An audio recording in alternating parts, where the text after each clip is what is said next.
Hi, I'm Omar Rodrigues-Lopez from the Mars Volta, and you're watching Toasted. Welcome back to Amsterdam. Thank you very much. Hey, you lived here for a while, right? I lived here for 2 years, starting in 2005. Where did you live? I lived on Jacob van Lennepkade, just right over here in this neighborhood over here, yeah. Whatever made you move to Amsterdam, actually?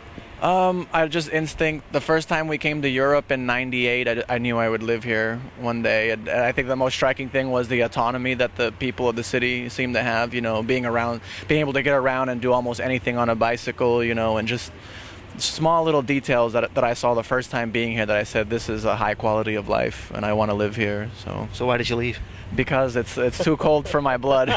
It is really cold right now. It's too cold for me, and you know, I come from the Caribbean where there's no winter time, so I thought I could just handle it, and it just didn't work for me. Plus, I ended up realizing how much I miss my own culture and my own language and everything. As much as I was very you know, in love with the culture here, I realized that it gave me more of a hunger for my own. So yeah. We're glad you're back now.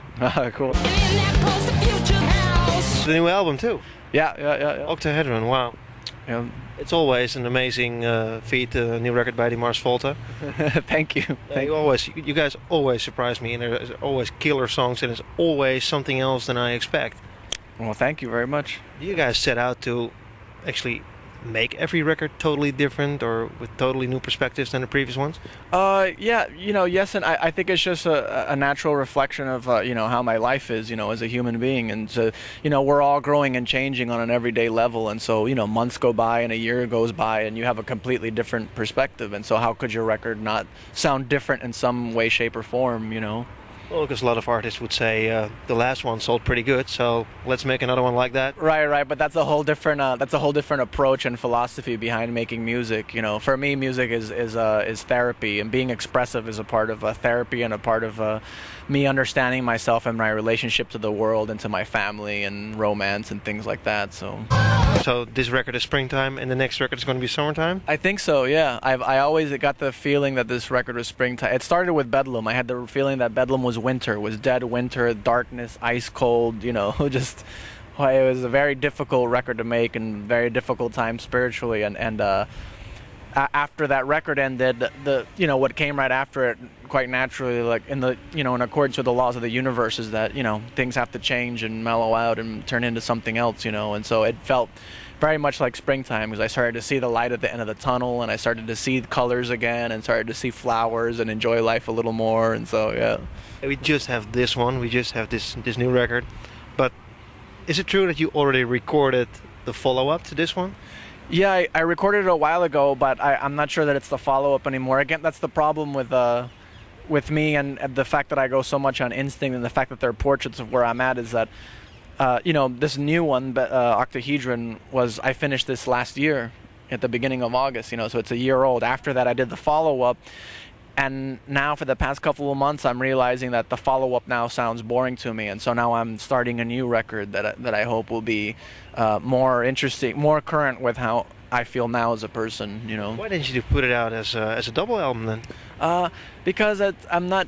I don't make records as a mean to an end. You know, I don't make records to say like, okay, and look, here's another one, and look how fast I make records. You know, I make records because they're therapy, and they're like Polaroid pictures of where I'm at. Yeah, and they're a theme of my life, and so if I feel that one is not actually how I'm feeling right now, or a good reflection, you know, on what my ideas are now and what excites me now, then it means that there's no reason to put it out, and so it sits on my shelf with many other records that sit on my shelf that will never come out, you know. Why not?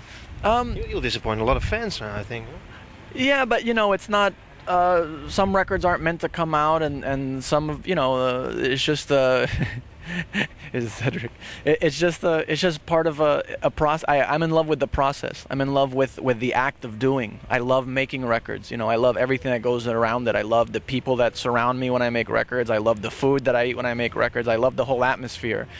And so then later, then you stop and think about, okay, well, which one should I put out? You know, I make 10 to 11 records a year, but only four of them, 4 or 5 come out every year, you know. So It's like beating Zappa's record. oh, I could never do that, no.